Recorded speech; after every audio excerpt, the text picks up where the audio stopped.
fighters.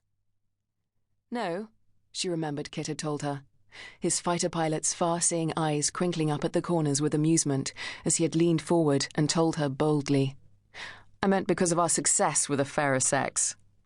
She had pretended to be dismissive, tossing her head as they stood together at the small bar of the packed Cambridgeshire pub on that breathlessly hot summer night. But when a careless airman, over-eager to get to the bar before the beer ran out, had accidentally bumped into her, she hadn't complained when Kit had made a grab for her waist. "To protect you," he had assured her guilelessly. Over 6 foot tall, broad-shouldered, with a shock of thick, wavy dark hair, and the kind of good looks and easy charm that had already got him a 9 out of 10 rating in the WAF canteen. The sudden jerk of the train's brakes brought her back to the present.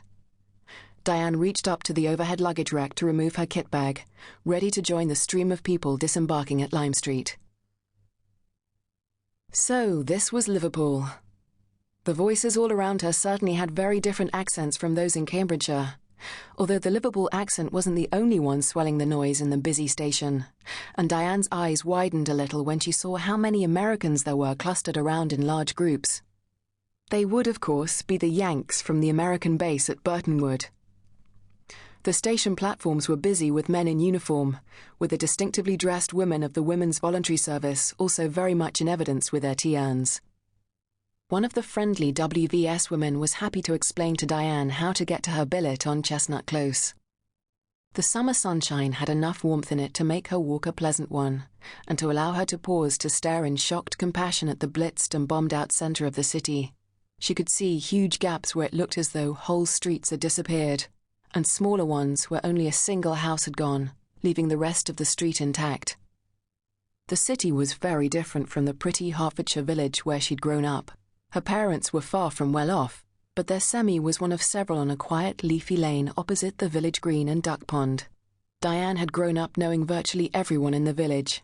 She couldn't help contrasting the pretty, comfortable calm of her home village with the devastation of this powerful northern port city. She had been so busy with her own thoughts that she could now see the Picton clock landmark she had been warned meant that she'd gone too far and missed her turning.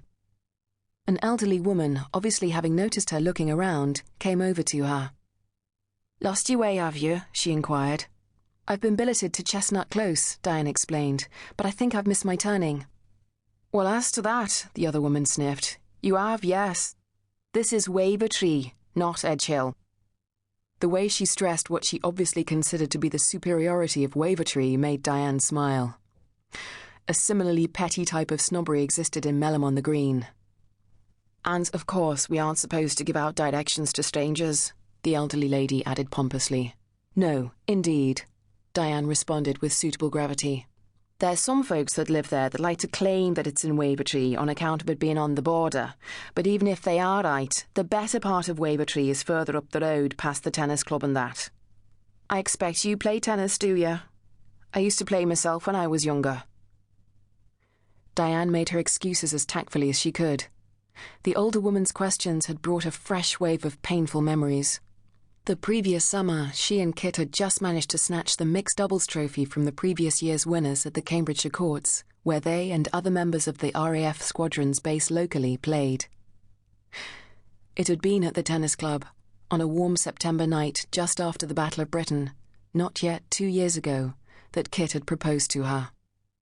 If they'd got married straight away, instead of deciding to wait, would things have been any different? It didn't take Diane long to retrace her steps and find the turning into Chestnut Close, which turned out to be a neat collection of small semi-detached homes and terraces of 4 interlinked red brick houses with low red brick front garden walls and privet hedges. Number 24 was about a quarter of the way down Chestnut Close, and Diane suspected that she saw several sets of net curtains twitching as she walked up its tidy gravel path. The front door was opened the moment she knocked. "Come in, dear," she was instructed by Mrs. Lawson, a small, plump woman in her 50s who greeted her. "I've been expecting you. Tired eye in part 2, I'm sure. I'll put the kettle on and then I'll take you up and show you the room. You'll be sharing, did they tell you that? Another young lady who's working at Derby House. I told them when they asked me if I'd have some lodgers that with me being a widow and liking things just so, I'd take only young ladies.